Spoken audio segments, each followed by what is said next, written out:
তো ভিউয়ার্স, আরও একটি নতুন ভিডিওতে আপনাকে স্বাগতম। আমরা শিখছি মাইক্রোসফট ওয়ার্ডের মাস্টার্স কোর্স। আজকের কোর্সে আমরা দেখব হচ্ছে হোম টেবিল এডিটিংটা নিয়ে, অর্থাৎ এডিটিংয়ের মধ্যে যেসব বিষয় রয়েছে সেগুলো নিয়ে আজকের ক্লাসে আমরা আলোচনা করব। এর মধ্যে রয়েছে হচ্ছে ফাইন্ড, রিপ্লেস এবং সিলেক্ট। তো অবশ্যই আজকের ক্লাসটি গুরুত্বপূর্ণ হতে যাচ্ছে। তাহলে চলেন ভিডিওটি শুরু করা যায়।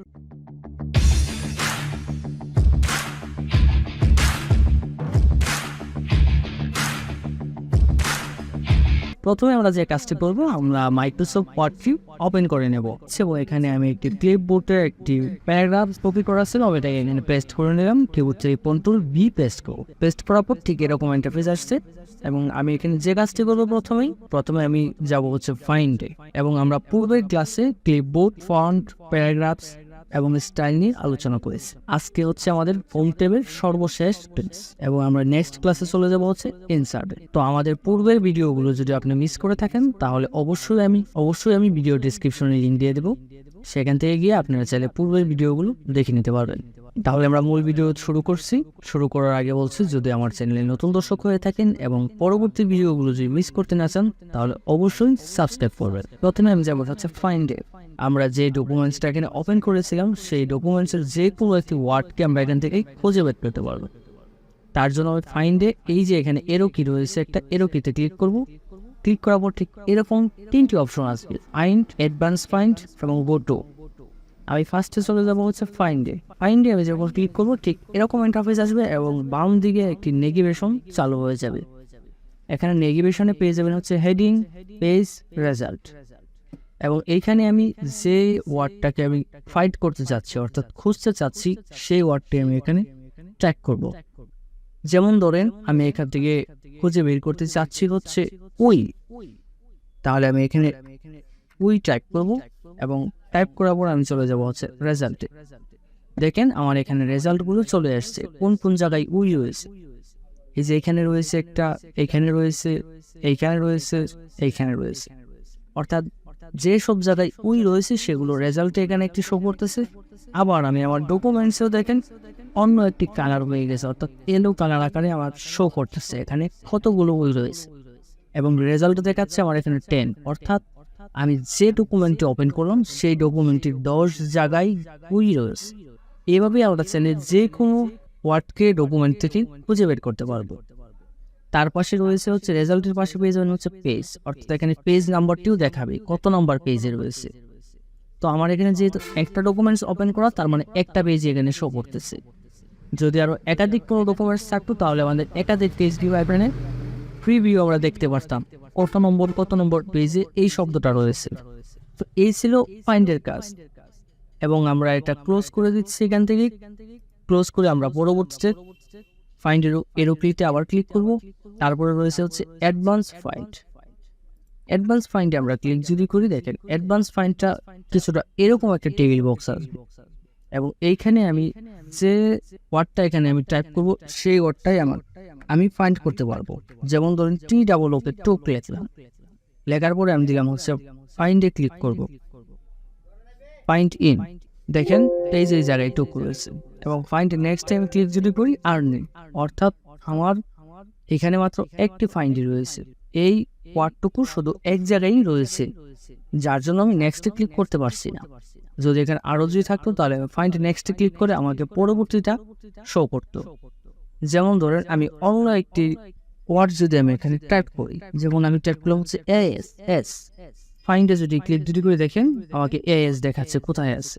আবার ফাইন্ড নেক্সটে যদি ক্লিক যদি করি আমার পরবর্তী এসটা যেখানে আছে সেটা আমাকে দেখাচ্ছে। দেন আমি এটাকে এখান থেকে ক্লোজ করে দেবো, দিয়ে আমি আবার এরোপ্লেতে ক্লিক করলাম। তারপর রয়েছে হচ্ছে বোটোতে আমি ক্লিক যদি করি, এখানে ফার্স্টে রয়েছে হচ্ছে ফাইন্ড, রিপ্লেস, দেন হচ্ছে গো টু। এখান থেকে গিয়েও আমরা চাইলে সেম একইভাবে যে কোনো ওয়ার্ডকে আমরা খুঁজে বের করতে পারবো। দেন আমি ফাইলটাকে এফওপিতে শেষ করছি এবং এখানে আমি ক্লোজ করে দিচ্ছি। তার পরবর্তীতে রয়েছে হচ্ছে রিপ্লেস।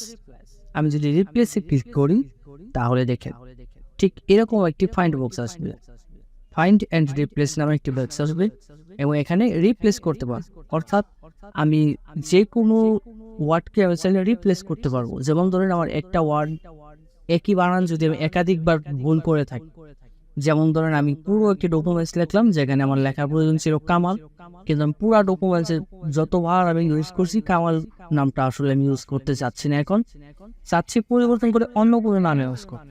তখন আমরা চাইলে এটা ফাইন্ডে ক্লিক করে রিপ্লেস করে নিতে পারবো। যেমন আমি এখানে ফাইন্ডে ক্লিক করলাম হচ্ছে অন, আমার এই ডকুমেন্টসে যে সব জায়গায় অন রয়েছে সেই জায়গায় আমি চেঞ্জ করব। তাহলে আগে আমি ফাইন্ড করে নেব ফার্স্টে অনটা কোথায় আছে। যেমন এই যে এখানে আমার অন আছে, ফাইন্ড নেক্সট আমি ক্লিক করলাম অন, নেক্সটে ক্লিক করলাম, নেক্সটে ক্লিক করলাম, আর কোথাও নেই, ফার্স্টে চলে আসছে আবার। এবং এটাকে আমি যদি রিপ্লেস করতে যদি চাই, শুধু একটা লেখাকে আমি রিপ্লেস করতে যদি চাই, তাহলে আমি এই জায়গায় জাস্ট রিপ্লেস ওই যে জায়গায় আমি এখানে লিখে দেব অনের জায়গায় আমি মনে করে দিতে চাচ্ছি 𝗙𝗪 দা। তাহলে শুধু ফাইন্ড নেক্সট টাইম রিপ্লেসে ক্লিক যদি করি তাহলে এই একটা লেখা আমার রিপ্লেস হয়ে যাবে।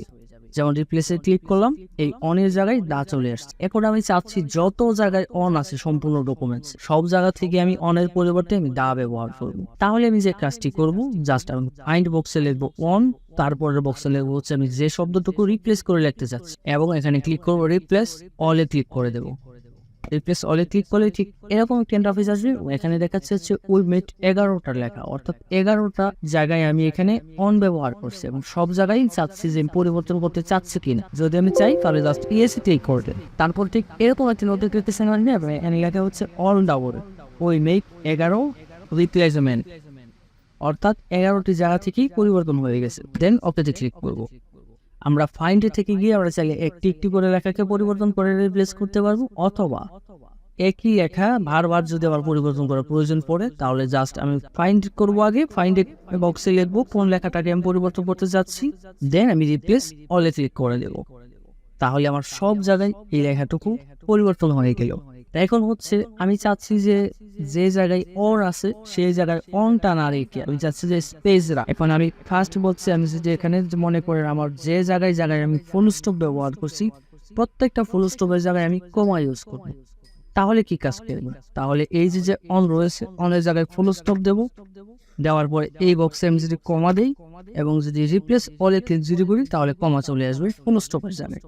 এবং আমি যদি কোনো কমা ইউজ করতে না চাই, অর্থাৎ আমি চাচ্ছি এখানে একটা স্পেস থাকবে, তাহলে জাস্ট এই বক্সে দিবেন ফুল স্টপ এবং রিপ্লেসের বক্সে আমরা দেবো হচ্ছে স্পেস।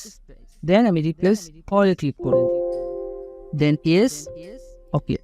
দেখেন আমার এই ডকুমেন্টসে কোনো জায়গায় ফুল স্টপ নাই, অর্থাৎ যেসব জায়গায় ফুল স্টপ ছিল প্রত্যেক ফুল স্টপের জায়গায় আমি রিপ্লেস করে স্পেস নিয়ে আসছি।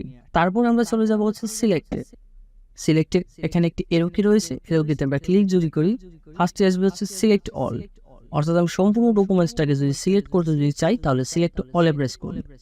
এবং আমি এটি পূর্বের ভিডিওতে আপনাদেরকে দেখিয়েছিলাম কিভাবে কিবোর্ড শর্টকাটের মাধ্যমে সিলেক্ট করতে হয়। কন্ট্রোল এম যদি আমি প্রেস করি তাহলে সম্পূর্ণ ডকুমেন্টসটাকে আমি সিলেক্ট করতে পারবো, অথবা সিলেক্ট প্যানেল সিলেক্টে ক্লিক করে সিলেক্ট অলে যদি আমি ক্লিক যদি করি তাহলে আমি সম্পূর্ণ ডকুমেন্টসটাকে সিলেক্ট করতে পারবো। তারপরে আমি আবার চলে গেলাম সিলেক্টে, এখানে রয়েছে হচ্ছে সিলেক্ট অবজেক্ট, অর্থাৎ আমি এখানে কোনো অবজেক্টকে যদি সিলেক্ট করতে যদি চাই তাহলে আমি অবশ্যই সিলেক্ট অবজেক্ট সিলেক্ট করে নেব। কিন্তু আমার এই ডকুমেন্টসে কিন্তু কোনো অবজেক্ট ইনসার্ট করা নেই, তার জন্য আমি যে কাজটি করবো আমি একটি অবজেক্ট এখান থেকে ইনসার্ট করে নেব। তো শেপ থেকে গিয়ে আমি একটি অবজেক্ট ইনসার্ট করে দিলাম, মনে করেন এই অবজেক্টটাকে আমি ইনসার্ট। এখন আমি এই অবজেক্টটাকে যে সিলেক্ট করতে যদি চাই, দেখেন সিলেক্ট করার মতন কিন্তু এরো কিতে কিন্তু কাজ করছে না, আমি কোথাও থেকে কিন্তু এটা সিলেক্ট করতে পারছি না, এবং আমার এই অবজেক্টটুকু সিলেক্ট করা খুবই প্রয়োজন। তখন আমি যে কাজটি করব চলে যাব হচ্ছে সিলেক্টে এবং এখান থেকে সিলেক্ট অবজেক্টে ক্লিক করবে। ক্লিক করলে দেখেন আমি এই নির্দিষ্টভাবে এই অবজেক্টটাকে সিলেক্ট করতে পারছি এবং অবজেক্টটাকে যে কোনো জায়গায় মুভ করতে পারছি। তারপরে রয়েছে হচ্ছে সিলেক্ট পেন, এখান থেকে গিয়ে আমরা যে কাজটি করব আমার এখানে যতগুলো পয়েন্টস রয়েছে সবগুলো পয়েন্টস এখানে শো করতেছে। আমি মাত্র এখানে একটি পয়েন্টস নিয়েছি, তার জন্য একটি পয়েন্টস আসছে 5 পয়েন্টস স্টার 1, এবং আমি এটাকে যদি হাইড করতে যদি চাই তাহলে জাস্ট হাইডের উপর ক্লিক করব, হাইড হয়ে যাবে। আবার আনহাইড করতে যদি চাই শো অলে ক্লিক করব, এখানে ক্লিক করলে হাইড হবে, আবার এখানে ক্লিক করলে আনহাইড হবে।